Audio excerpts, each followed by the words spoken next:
Hey guys, welcome back to the channel, and today I'm back in warwhales and we are in the middle of our CW Elite War. So we're facing Cloud 21. I think they're sleeping over there in Germany. So we've used 19 attacks, 6 triples. Not the greatest start for us. We usually start off much stronger in this, but we're going to turn it around. Shameless plug. I did 6-pack, fresh 6-pack. Ghost Rider. I'll be covering that later. A lot of great attacks so far, but in this video I'm going to highlight one of our better players in the clan, and when I say better players I mean our Yeti god TU. So I'm going to kind of show you, it's going to serve as a highlight as well as a guide, and I want you guys to kind of bear with me as I take this slow, but we're going to be using this base as an example, and I'm going to be taking my time highlighting this base because I think this is a very good representation of every point on a Yeti smash that you want to be on the lookout for. So things that we need to see in a base to make it a good candidate for Yetis. Every clan needs good Yeti players, and there's no better example than TU. So I'm going to go ahead and break down what I believe, because I did not discuss this plan with him, but what I believe he saw in this base to make it a good candidate for his Yetis. And he actually was like 2% away from a 6-pack this war, so he got really unfortunate. But okay, first thing I always look at, what are these expos set? Because at Town Hall 13, that can really open up some different options for you based on what these expos are at. So this expo is on ground, ground, ground, and this one's on both. So you got 3 ground expos, 1 air expo. So immediately you're thinking, man, this base is probably weak to something like dragons or Lalo, but just because they have ground expos does not mean that the base cannot be Yeti smashed, and we're going to show you why. So what makes this base a good candidate for Yetis? Well, what I initially look at is, how can I get my Yetis to the Town Hall? This Town Hall compartment is one of those kind of awkward, semi-protecting the Town Hall, making it weird for, a jump spell to come in here and get the Town Hall down, because no matter what direction I come from with Yetis, whether I funnel my Yetis in this way or I kind of wrap them into this channel, there's a lot of defenses on the inside, and there's enemy hero that will pull my Yetis into this channel and around the Town Hall. And then my bowlers will trigger the Town Hall, but I won't have Yetis on it, so the Town Hall will be shooting everything. I'll have to use my tome, and then I'll usually have a jump spell, something like that. But my Yetis will be on the back side, and the bowlers will be on the front side, and everything will start splitting up, and everything will start dying. So this top side is not a very good candidate for a Yeti entry. So I know what you're thinking. If you come from the bottom, you're ending on the Town Hall. Don't let that scare you, especially on these double hit formats where you get to, clean up a base. Ending on the Town Hall is not the worst thing in the world, especially for something like Yetis. I end on the Town Hall all the time with hybrid and whatnot, so you just have to have the right plan for it. So the top side is not a good candidate for entry. Let's see if the bottom side is better. First thing I notice is we have these long channels here. And they're not super long, but what they do is they almost bridge the gap between, this side of the base and this side of the base. If, for example, if there was a set of walls in here that separated it, it would be a little bit more difficult, because Yetis tend to only do well when you can keep them flowing. They're not like P.E.K.K.A.s where they're very good at beating through walls under a rage. You want to just kind of keep those things flowing using your spells. So those channels are going to be very important to this attack, because then I can start looking at what's below and what's above the channel. So we're going to go ahead and highlight those walls right there, and then we'll start looking at down here. So what is down here that I can exploit? Well, we have a dead space channel here that is 12 tiles, well 11, 12, and 13 tiles away from the outside wall. Earthquakes can open up 10 tiles, so 10 wall spaces. So you count from the outside, that's your number 1, all the way to 10. That's how much your earthquake can open up if you drop it between on that 5th wall, between the 5th and 6th. So I know that on this base, if I earthquake perfectly on this wall, I can open up this wall, which will also open up pathing into this channel, but it will not open up pathing in this top inferno or this dead space. So it won't open up this. Also, I want to avoid opening this wall or any of these walls, because as you can see, my objective is to make a channel for my Yetis. So take these walls out because you earthquaked them. You have a nice channel here. These walls are all open because of the earthquake. So this is what you're looking for. Now I know you're thinking, well, Ghost, there's a single inferno tower here, there's a single inferno here, and a single inferno here. So we're going to get to that in a second. But that's what I'm looking for. Always looking at the base, irregardless of defenses, for weaknesses. And this right here is going to act almost like a brick wall. Well, literally like a brick wall, but like a locked door for my Yetis to go where I want them. And if I can control my Yetis, then I can triple this base. So if I have full control over all my Yetis and bowlers and heroes going through this base, it can be triple. Same theory applies to these walls. The doors are going to be locked and my Yetis can't get out. So the only direction they have is forward. Now, I do have bowlers in this composition, and I do have Yeti mites who can take these buildings, and they will take these buildings. All these little outside buildings that are on the inside and outside of this corridor, they're going to go down to bowlers, and they're going to go down to Yeti mites. So if you mark all this out, that's what you have left in the base as the Yetis come through. So let's go to the top side of the base now. How do I get to the town hall? Well, getting to the town hall is as simple as putting a jump spell here. However, there's a lot of options for Yetis to go to that are closer than that town hall. So how do we make it happen? You know, you got these outside buildings, so if troops go in here to this inferno from this jump, then these outside buildings are closer than this town hall. So how do we prevent troops from walking outside the base? Because if you have your troops exit the base here, that town hall is not going to go down, and you're going to fail the attack. It's going to be a high percentage 1-star, and that's not what you want. So the best way to prevent that is you have to almost act like Yetis are like toddlers when they're first learning how to walk, and you got to keep your hands on the side of them, and as they tip, you kind of like balance them back up. Or teaching a kid how to ride a bike, and you're running behind your kid, and he's almost falling, and you're like catching him to keep him balanced. That's how you got to treat your Yetis. How are we going to do that? Well, I'm going to first start with the funnel here. This is going to be where you're going to warden walk. Your warden walk is going to, the goal is going to be to complete a funnel here. And the reason why you want the funnel completed here is because once all these buildings are down, granted it's not a lot of defenses, so you don't need a rage, there's nothing that can target your warden from beyond there. So that wizard tower is not going to be in range. This inferno is not going to be in range. Scattershot's not in range. RC's not in range. And that cannon's not in range. So everything here gets funneled off, and your warden stays at full health, which is instrumental in a Yeti smash. Because if your warden is not full health as he enters the base and is not taking damage, like you don't want an expo locked on your warden as your Yetis enter, because the healers will stay on the warden until he's topped off and stays topped off. So very good base recognition, realizing over here at 3 o'clock that his warden can be safe the entire time. So that's the top side of the funnel. How are we going to funnel the bottom? Well, that's pretty simple on a Yeti smash. You send the king in and you send the siege barracks in. And they start cleaning up all these buildings.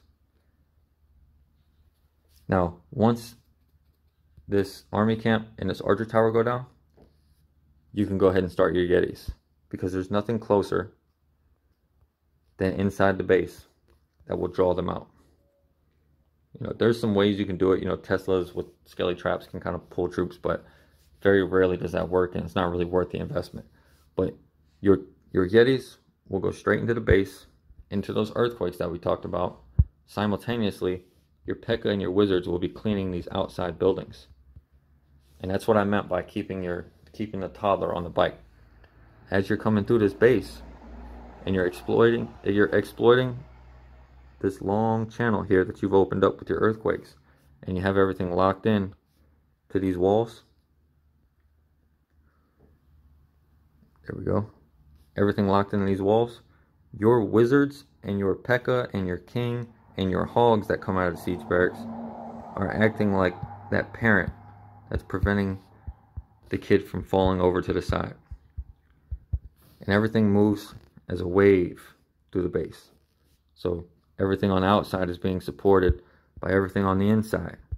And everything on the inside is being kept on the inside by everything from the outside. Now, that's one half of the base taken care of. Let's look at the other side, kind of show you why his troops are not going to leave and go this way. So first of all, this wall is going to be locked because this earthquake is not going to open this compartment. So he doesn't have to worry about anything walking off that way because the earthquake is going to end here. So he's safe there. That was a perfectly placed earthquake, great base recognition. Now these can all be taken out by bowlers and Yeti mites and your queen. This will probably be taken out by the queen because she'll lag behind naturally because you still have to deal with the clan castle troops. So one single inferno is not going to ruin the attack, especially when you have, you know, Yeti mites going everywhere and bowlers everywhere. Can't really do too much damage to you. But this inferno can be a problem because these buildings here are pretty close and there's nothing going to take them down. So how do we know that our Yetis are going to be safe as they deal with that building? Well, it's when you get into your tile counts. Just some base recognition here. This dead space behind the inferno, not only does it make it so you can't walk the inferno from the outside, but it also means that from this inferno tower, there's nothing closer on the outside than these buildings. So everything is going to redirect back into the base. So as things come through here, they're going to be taking these out. Yeti mites are going to be dropping, dropping their damage onto this inferno. And then the Yetis have no reason to go over there because there's way closer buildings over here in the middle. So just recognizing stuff like that in the base, like, hey, even though these buildings aren't going to go down, this dead space is going to prevent my troops from walking that way. That's how you plan out these Yeti attacks. Remember, control is everything. You want everything controlled as you move to the base. Unfortunately, this air defense is going to cause some problems. It's going to shoot some healers, but it's not going to do too much damage because the tome is going to protect those healers until they get out of range. Another thing you want to look at, and this kind of goes back to Town Hall 12, this applies to every Town Hall level. If you have heroes in the middle of the base, like this queen and this RC, they act like magnets for Yetis and for P.E.K.K.As and for bowlers, because as everything's coming through, the RC is going to step up and start damaging them, and everything is going to lock on the RC. So you could bank your last dollar that your Yetis will be here. And then everything's going to start moving up, and then your queen's going to step up and start shooting them. You can bank all the money in your bank that your Yetis are going to be right there dealing with that queen. Once they're here, you don't have to worry about them going this way. And they can't go this way. So they're going to be in here. Then you're going to have that jump spell. And then they're going to go up here. And your hogs and your royal champ are going to be clearing all this. So they can't go out here. So they're going to go to the town hall. And that's how you control. That's what you're looking for. Once you get to the back end of the base, it's less important to have that kind of control, because you kind of want everything to balloon and open up, because then that's when you're starting to go into cleanup. So with his jump here, this is all going to go down to like hogs and Yeti mites and bowler bounces. Queen's going to take this. She's going to get to work on doing all this. Your Yetis are going to be taking the town hall and everything in this area down. After that, it's all about cleanup. And if you funneled everything correctly, you got your healer swap correctly, you use your tome correctly and your spells correctly, you'll have plenty of troops on the back end of the base. That cleanup won't be an issue. But you don't want to take too long on all this, because time is of the essence on a Yeti smash. Alright? So hopefully I explained it well. We're going to go ahead and get into the replay. I'll pause it as needed to kind of explain my points. All right, so he's going to open up with his earthquake here. And we're going to take a quick look at the results. So, just like I said, locking his Yetis into that long corridor. There is no other path in this base except through this channel. So he has full control over where his Yetis are going throughout the whole base. Okay, so that's his base recognition. That's 100% base recognition. Everything can be reached from this compartment. Doesn't have to worry about, you know, buildings staying up behind him. Everything can be reached. So really good base recognition. Now let's see how he gets in there. And also the earthquake softens up these buildings a lot. Like expos and scatter shots, they have a lot of hit points. But when you earthquake them, they all go down to half health. So Yetis just steamroll right through them. Using a couple Coco Loons, looking for Sams, ends up finding some Teslas. So the Teslas are going to kind of throw him off a little bit because he wanted to get this air defense down. But the Teslas are going to end up pulling his Warden more towards this way. So he's floating a balloon, gets the Archer Tower, going to use a Baby Dragon, clear off some of these buildings. And he's just going to forego getting the air defense because the buildings here are going to be closer than that air defense are. Gets the King and the Siege Barracks down. Now if you notice, his Warden is not taking any damage. So these healers are just healing him, but there's no reason that when these Yetis start taking damage, the healers won't swap. Starts the Yetis as soon as his funnel's down. So you'll notice as soon as he got this Archer Tower in his camp, everything here was getting funneled. Starts his Yetis immediately. No need to wait. No need to waste time. Get him going while the Warden is safe, so these healers can swap. King still has ability. He can clear all the way down here. He's going to have hogs coming in. They're going to be supporting from the outside while the troops are supporting from the inside. Now let's look. See how this Inferno goes down. Healers swap forward. Exactly what you need. Now look. All these Yeti mites and these bowlers are targeting here. But what won't they target? Anything back here. Because of that dead space. We talked about the Queen acting like a magnet. Watch how these Yetis all bounce towards the Queen. See? Queen's pulling them in. CC's coming out. CC's going to be another magnet. Now look at this RC and these hogs. Everything inside this base is shooting these Yetis while they're under the Grand Warden Tome, getting healed up by these healers under rage. Nothing is targeting these hogs or these Royal Champ. King's out here. Just used the ability a few seconds ago. So King's still clearing. You got a bunch of cleanup wizards. Now this RC and these hogs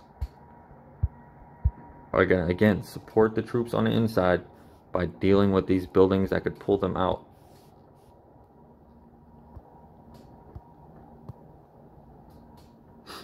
Yep. Everything's going good. Gets that jump down. Nice poison over only pups. Now look at these Yetis. It's kind of hard to see because there's a lot going on. But because the hogs and the bowlers and all the Yeti mites have taken these buildings, and these hogs are getting this building, the Yetis have nowhere to go but towards the town hall. Now he does have a single Inferno that's locked on, and it's locked on to his, looks like Archer Queen, but she's under rage and she's right next to it. Actually no, it's just a Yeti or a bowler. Queen is dealing with this last pup. She's going to step up, grab that, and then after that, it's cleanup. Still has the RC ability. Bowler still bouncing. Look at these hogs. Nothing's targeting the hogs. Didn't have a heal spell, didn't have anything. RC's helping with the town hall. Hog's still alive. Look at that. Those hogs must have cleared, 8 defenses, and they didn't have a heal. And it's just 9 of them. Queen's beating the wall because why not? RC still has ability. Hog's just now getting targeted. Still 1 hog up top. Puts a minion down in the cannon. Plenty of cleanup. 2 hero abilities. This base was crushed. Perfect example of a Yeti smash. Perfectly executed. Well done to you. I'm going to be bringing you guys another base from another war for the Yeti smash. I'm going to plug it in here because I actually have to go eat chow. And when I come back, I'll finish recording and I'll just tie the videos together. on me, go beast on them. I go beast, go deep, I OD on them. I OD, apply pressure, put heat on them. Put that 500 degrees on them. 500 degrees, go dummy. All right, guys, I'm back. Sorry about that. Chow Hall was closing. I had to go get something to eat. Kind of disappointed. It wasn't very good. You know, I missed wing night this week, and I've been paying for it ever since. So we're gonna go to another war after we highlighted that first attack from TU, and it's gonna be our last farm war before our weekend war. Not the best bases, but the base TU hit was actually a good example of the anti-3 that you could Yeti smash. And it's going to have different principles than the one that we first discussed. So again, these little outside town hall bases. But it's still kind of protected by these, you know, these defenses and these walls, and got a couple heroes, the CC right here. Just going to make it for a really awkward way to deal with the town hall. So there is a way that you could probably get Yetis into here, or Yetis into here, and then, you know, quad quake everything and pour everything into the base, but it doesn't leave you good coverage on the outsides. So he's not going to do that. However, on the top side of this base, we'll go ahead and start by splitting the base in two. So we're just going to kind of go down the middle, and we're going to come down this way. All right, so now we have our quadrants. If you look at the top side of this base, let's call this the top, you're going to notice that there is immediately a very high value area right here. And the reason why it's high value is got the Archer Queen right in the middle. So again, it's like a magnet, right? Pulls the troops right to it. But you also have the BK over here, which can be dangerous because the BK is also a magnet. So if you have your troops in there and the BK pulls them, it can be kind of dangerous because then you're playing with fire on whether or not they're going to come back into the base. But Queen's right there in the middle, acting like a magnet. You have your scatter shot, two wizard towers, a bomb tower, eagle, expos. So I mean, this core is just jam-packed with high value defenses, especially for something like a Yeti smash. Also, you always have to note the Inferno towers. So this one's on single, this one's on multi. So you're not going to really deal with a lot of problems there using troops like P.E.K.K.A.s or Yetis, because the multi Inferno just doesn't do enough damage to them. Singles, very good for defending against Yetis, opens you up to kind of different attacks, but just note these Infernos because it's going to come into play. Now, let's count these tiles. 1, 2, 3, 4, 5, 6, 7, 8, 9, 10. Alright, so first thing to realize is that while yes, you can quad quake this whole area open, you still would have to use a jump spell.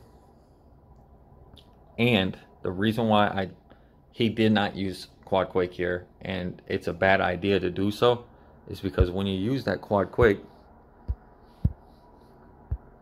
remember our last example, we talked about control. Control is very important. If I quake open all these walls, I've just opened those corridors for Yetis to go any way they want. And there's no way to really get all these buildings down and make like the perfect, you know, channel. So because there's no way to reasonably do that without huge troop investment and spell investment, you have to figure out a way to make that channel and keep its integrity, while also realizing that you're not going to be able to have like the perfect setup every single time. TU is actually going to elect on this one to use 3 jumps. Now, you would think that the jump would be here because, hey, let's keep full control of all the troops. You know, you can get this, and you can get these. You can get all these little buildings with that jump, right? And then, of course, another jump. Everything just keeps pouring forward. But what TU's actually going to do is realize that, while, yeah, I could make it so the jump only opens up the middle, and then I leave the Inferno Tower over there. Or I can angle my jump like this, because there's dead space here. So there's nothing out here that can pull my Yetis out of this compartment, or bowlers or whatever goes over there.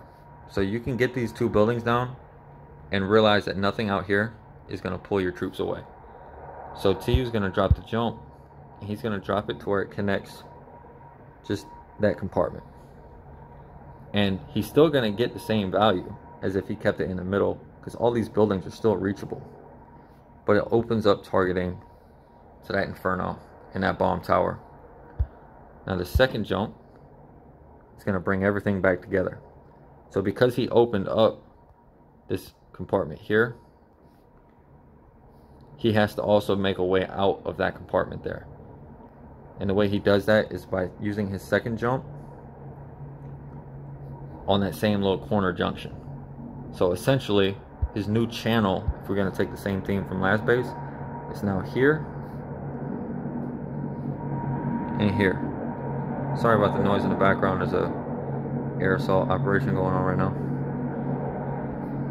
But yeah, so this is going to be his channel now. And it's a very high value channel, because if you notice, where's he leading to? Everything's going to come in here, and now you're in the eagle compartment. Queen is acting like a magnet, pulls everything to her, everything takes the jump, comes in here. RC acts as a magnet right around here. So how are we going to get through to the town hall? Well, jump here. Because, well, that was a bad representation. We're going to jump to connect the town hall on the backside. Boom. What's that going to do? Well, it's actually going to open up the entire back end of the base. Everything at that point is reachable, because he's controlled his Yetis coming through here so well. Everything here is going to be going down. Outside buildings are not a problem. Everything in here is down. As Yetis take this jump, you have Archer Queen, you have, Yetis peeling off this way, you have bowlers, and there's nowhere for them to go forward, because again, you have this dead space, so nothing can pull them forward. So once they get into this compartment here, they have to pick a direction, and the town hall is going to be one of those directions. So you're going to get some troops there. So again, just realizing, controlling your troops till you get to the back end of the base, where you can kind of open up the fan a little bit. Now this is going to require 3 jump spells. However, if you do the math, everyone probably knows this, but just in case someone doesn't, if you use 4 earthquake spells, it's the same value as using 2 jump spells. So on a Yeti smash, typically you'll see people use 4 earthquakes and 1 jump. So that equals 3 jump spells. So it's the same spell composition as far as space goes. You're just not getting the extra damage or those extra tiles out of the earthquake. However, you're opening more of the base, because now you have 3 jumps instead of 2 ways to open the base. So if anyone didn't know that, now you do. Now, how are we going to deal with the outside buildings? Because remember, we're teaching someone how to ride a bike, right? The Yetis don't know how to ride a bike yet. So we got to figure out how are we going to teach them to stay stages going where we want them, which is right here. Well, you're going to use the king. I believe the king is like here or something. Going to go this way, and the siege barracks up top. And everything's going to start pushing this way, start clearing out these defenses. And what this is actually going to do is be really important, because remember when I said the king can pull troops out this way? Well, the king and the P.E.K.K.A. are going to deal with the enemy king and all those wizards. So it's going to basically negate that hero magnet for pulling your troops out of the base. But they're also going to deal with a bunch of stuff in here, which again turns it into basically dead space, so that the Yetis cannot go, outside the base that way. They won't beat through a wall to get to the king. They won't beat through the wall to get to the expo, because they'll be going down. Now, as these hogs come in, there's a big, nice, healthy, almost like a hog path to the back end of this base.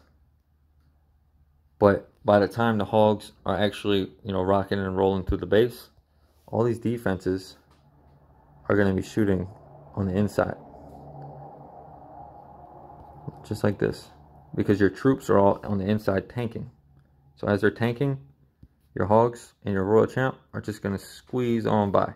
And what that's going to do is when you do eventually get to the town hall with your Yetis, defenses are not going to be out there targeting them. So all they have to do is worry about the town hall. This Inferno's down. RC can clean up these buildings. After that, you're just kind of cleaning up what was left behind. If you have enough Yetis left at the end, that's exactly what you're looking for. You know, that's why I said, you know, Yeti smashes are kind of sensitive to time, because once you get to the base, you know, if there's no way out, then you have to find a way out, and Yetis are not very good at breaking through walls. So how are we going to warden walk? Red flag comes up when you talk about warden walking with a single Inferno. However, base recognition and experience can teach you that your warden could probably get this, all without coming in range of this single Inferno. Probably get that with like 2 loons and a baby dragon, kind of funnel down here. But the warden's going to come in, it's going to stay out of range, and again, key part of the warden walk, these buildings are going to be targeting your warden. If you walk your warden in while he's taking damage, those healers are going to be stuck on the warden, and they're not going to go to your Yetis. And this scatter shot and these wizard towers and these expos and this queen and the CC are going to just murder your Yetis. So recognizing that the warden can do a simple little walk and then come out of it, you know, break the funnel, and then come out of that funnel with no defenses targeting him, that means I know for a fact that my troops are gonna, or my healers are gonna swap to my Yetis. So perfect. You know, this is a perfect funnel because you have the dead space. So if you actually look at how much of the base your Yetis can't see anymore, it's pretty astonishing. So if I clear this off and I do both corners at once, you're gonna be like, wow, that actually makes a lot of sense. So let's say your Yetis come in here, your warden and this dead space have cleared everything here. Let's say your P.E.K.K.A, Siege Barracks, and King clear everything here. Now obviously you're going to get some more value on the outside, but I don't know exactly how much. So let's say all this right here. This is a fairly tight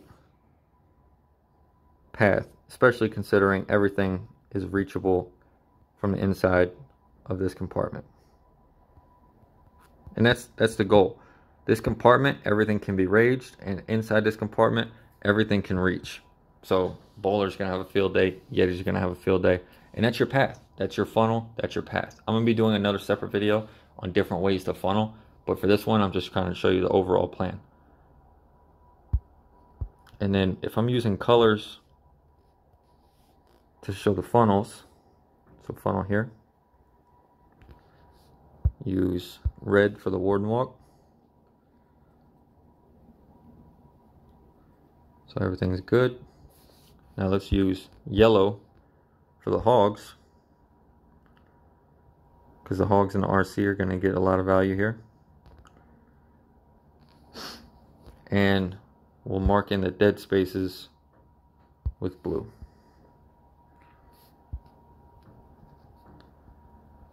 That's the base that you're looking at. Now let's use green to highlight the jumps. Jump. Jump. Jump. So only highlighting with green the areas that our jump gives us access to,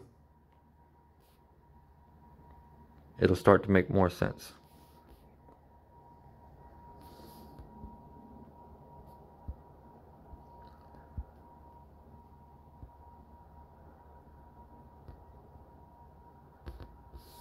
Boom. So this is your Yeti path. And that's very tight. That's one spell space tight. One spell space tight for Yetis is huge. And the last thing we're going to look at is, what are the sweepers? Because sweepers play a big part in Yeti Smashers. I don't think we looked at that on the first hit. But these sweepers are pointing like this. So as my healers come through the base from up top with the Yetis, they're not going to be getting pushed back. They're not going to be, you know, swapping back to the queen because the queen's lagging behind a little bit. Everything's going to stay right on top of those Yetis, because you're going to have the queen acting like a magnet. Then you're going to have the CC acting like a magnet. So the healers are going to be right smacked out right in the middle. helping deal with all that. Under that rage and that tome, everything here is just going to get nuked. And you're going to see how quick it goes down in the replay. But that's the plan, that's the idea, that's the base recognition. Let's see the execution, because that's all that really matters in this game. Again, timing is so important. And this is pretty much a cookie cutter army from the first attack. But it's how you use it. And angles the healers away. That way they stay out of range. Look, Warden's taking a little bit of damage, but recognizes that the Warden does not take enough damage here to need a rage spell. 2 loons. Here comes a baby dragon, I bet. Finds a Tesla. No big deal. Deal with that on the back end. Doesn't get the Archer Tower. Probably going to go ahead and use that extra loon. Nah, baby dragon can get it. Here comes the king. Here comes the siege barracks. Now, I'm not sure if the king wraps back in here, because he took a weird path to the mortar, and I think the gold mine's going to be closer. But that's fine. He just acts like a bigger, stronger Yeti. Here comes the P.E.K.K.A. and those wizards going to deal with the king. Now, look. Again, sorry for pausing. If this isn't your style, then I apologize, but I like to be really in-depth. Here's the queen. Yeti's coming in with bowlers. Everything's going to snap to that queen instantly. Right after they snap to the queen, they're going to snap to the ice golems in the CC. BK is being dealt with by the P.E.K.K.A. So there's no way they can snap all the way from this middle compartment to the king. Everything is reachable. And look at his jumps, just like we talked about. Locking everything in the compartments that he wants. He knows he can get the CC. He knows he can get this Expo. But he knows if he opens up pathing here, he's going to get the Town Hall too early. He wants to get all of this down before he deals with the Town Hall. So let's erase it and look at the jump spells. That's control. That is how you control your troops. Opens up this, closes it back off. It's like opening the door, then closing it. Forcing them in. Open the door, close it. So he opens the middle. Opens the middle with the jump, and he opens his door. But then he closes it here. He only wants this to be open. He opens this whole middle path, but he closes it back off here.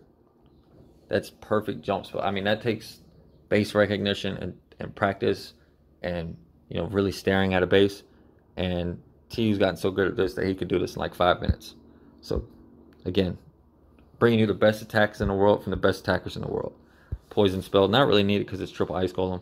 But look, got tome down. Inferno's going to go down to these bowlers. Everything's pinned on the CC. This is going down kind of late. You would think, oh my goodness, that Inferno's going to roast all my troops. But his healers are all healing everything under this rage.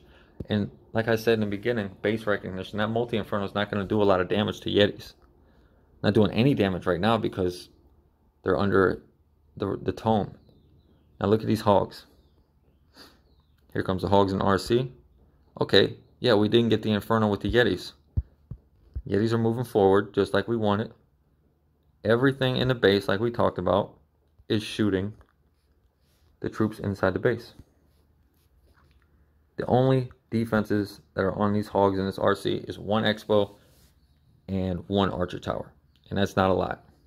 So everything here is going to go down super easy to these hogs.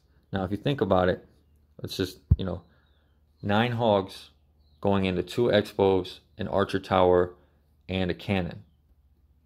Generally would not get it down without a heal spell. But because you have this synergy tanking going on, you're going to get as much value as... as long as the Yeti stay alive, the hogs, they'll stay alive unless they hit traps. So here we go. And again, open the door, lock the door. Open the door, lock the door. Then you get to the end and you open up everything. Open up all these compartments. Doesn't open up this dead space. Queen's going to deal with it, but that stops the Yetis from breaking out here. This is open now, so you can reach the Town Hall. Hogs are dealing with these buildings. Everything's shooting on the inside, so hogs and RC are going to have no problem getting all those outside buildings. And this is how you Yeti smash. Look at the hogs. Hogs and RC. No heal spell. Now remember, I said he's recognizing these dead spaces. So he has 1 Yeti that goes this way. Unfortunately, it just happens. But he's got like 5 Yetis in here. But because the Yetis can't see this, he's got that jump spell that opens up this. They're going this way. They have no choice. There's nothing to see here because the Yeti took it out. There's nothing to see here. They're going to get all this down. What's next? The Town Hall. RC still up there. Finally, the Town Hall takes down the Yetis. Queen steps up. Uses the RC ability. RC ability not only does that, but also protects the Yetis. Healer's still on the Yetis. I think he's got 3 or 4. Bunch of archers. It's all cleanup now. Finally triggers a tornado. But it's all cleanup now.